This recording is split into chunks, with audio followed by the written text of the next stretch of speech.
SSLC exam ಒಂದರ result ಯಾವಾಗ ಬರುತ್ತೆ ಸರ್? ನಾನಂತೂ ತುಂಬಾ ಕ್ಯೂರಿಯಾಸಿಟಿನ ವೇಟ್ ಮಾಡ್ತಿದ್ದೀನಿ, ಎಷ್ಟು ಮಾರ್ಕ್ಸ್ ಬರುತ್ತೆ ಅಂತ. ರಿಸಲ್ಟ್ ಯಾವಾಗ ಬರುತ್ತೆ ಸರ್? ಈ ಕ್ಯೂರಿಯಾಸಿಟಿ ಅಂತೂ ಎಲ್ಲರಲ್ಲೂ ಕೂಡ ಇದ್ದೇ ಇರುತ್ತೆ ಈಗಂತೂ, ಅಲ್ವಾ? ಸೊ ನಿಮಗೆ ಗೊತ್ತಿದೆ, ನೀವು ನಿಮ್ಮ ಫೈನಲ್ ಎಕ್ಸಾಮ್ ಒಂದನ್ನ ಮಾರ್ಚ್ 18ರಿಂದ ಏಪ್ರಿಲ್ 2 ಎಲ್ಲರೂ ಕೂಡ ಚೆನ್ನಾಗಿ ಬರ್ದಿದ್ದೀರಲ್ವಾ? ಅಟ್ ಪ್ರೆಸೆಂಟ್ ಈಗ ನಿಮ್ಮ ಒಂದು ಇವಾಲ್ಯೂಯೇಷನ್ ಪ್ರೋಸೆಸ್ ಅನ್ನೋದು ನಡೀತಾ ಇದೆ. ಉತ್ತರ ಪತ್ರಿಕೆಗಳನ್ನ ಮೌಲ್ಯಮಾಪನ ಮಾಡ್ತಾ ಇದ್ದಾರೆ. ಆಲ್ಮೋಸ್ಟ್ ಒಂದು 90% ಕಂಪ್ಲೀಟ್ ಆಗಿದೆ. ಓಕೆ, ಇನ್ನು 10% ಅಷ್ಟೇ ಕೆಲವೊಂದು ಡಿಸ್ಟ್ರಿಕ್ಟ್ ಗಳಲ್ಲಿ ಬಾಕಿ ಇದೆ. ಓಕೆ, ಸೊ ಅದಾದ್ಮೇಲೆ ಏನ್ ಮಾಡ್ತಾರೆ, ನಿಮ್ಮ ಎಲ್ಲ ಮಾರ್ಕ್ ಶೀಟ್ ಗಳನ್ನ ಮಾರ್ಕ್ಸ್ ಗಳನ್ನ ಡಿಜಿಲಾಕರ್ ಅಲ್ಲಿ ಅಪ್ಡೇಟ್ ಮಾಡ್ತಾರೆ. ಅದಕ್ಕೆ ಸ್ವಲ್ಪ ಟೈಮ್ ತಗೊಳುತ್ತೆ. ಹಾಗಾದ್ರೆ ಕರ್ನಾಟಕ ಗವರ್ನಮೆಂಟ್ ಕೊಟ್ಟಿರೋ ಪ್ರಕಾರ ನಿಮ್ಮ SSLC ಎಕ್ಸಾಮ್ ಒಂದರ ಮೋಸ್ಟ್ ಇಂಪಾರ್ಟೆಂಟ್ ಎಕ್ಸ್ಪೆಕ್ಟೆಡ್ ಡೇಟ್ ಯಾವ್ದಪ್ಪ? ರಿಸಲ್ಟ್ ಯಾವಾಗ ಬರ್ಬೋದು? ಎಕ್ಸ್ಪೆಕ್ಟೆಡ್ ಡೇಟ್ ಯಾವಾಗಪ್ಪ ಅಂತಾದ್ರೆ, ಸೊ ಎಕ್ಸ್ಪೆಕ್ಟೆಡ್ ಡೇಟ್ ನೋಡ್ತಾ ಹೋಗಿ, ಯಾವ್ದು? ಏಪ್ರಿಲ್ 24. ಓಕೆನಾ?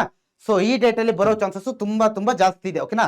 ಮೋಸ್ಟ್ ಎಕ್ಸ್ಪೆಕ್ಟೆಡ್ ಡೇಟ್ ಯಾವ್ದಪ್ಪ ಅಂತಂದ್ರೆ ಏಪ್ರಿಲ್ 24. ಓಕೆ, ಸೊ ಹಾಗಾದ್ರೆ ಎಷ್ಟು ಜನ ನಿಮ್ಮ ರಿಸಲ್ಟ್ ಅನ್ನ ನಮ್ ಜೊತೆ ಸೆಲೆಬ್ರೇಟ್ ಮಾಡ್ಬೇಕಂತ ಪ್ಲಾನ್ ಮಾಡಿದಿರಾ? ಕಮೆಂಟ್ ಸೆಕ್ಷನ್ ಅಲ್ಲಿ ಎಸ್ ಅಂತ ತಿಳಿಸೋ ಹೋಗಿ.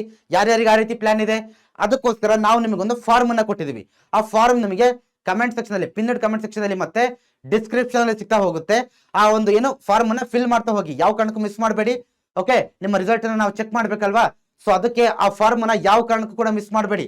ನಾವು ಕೂಡ ನಿಮ್ ಜೊತೆ ರಿಸಲ್ಟ್ ನ ಸೆಲೆಬ್ರೇಟ್ ಮಾಡ್ಲಿಕ್ಕೆ ತುಂಬಾ ಕ್ಯೂರಿಯಾಸಿಟಿಯಿಂದ ಕಾಯ್ತಾ ಇದೀವಿ. ನಿಮಗೂ ಆ ಕ್ಯೂರಿಯಾಸಿಟಿ ಇದೆ ಅಲ್ವಾ? ಹಾಗಾದ್ರೆ ಫಾರ್ಮ್ ಅನ್ನ ಬೇಗ ಫಿಲ್ ಮಾಡಿ. Thank you.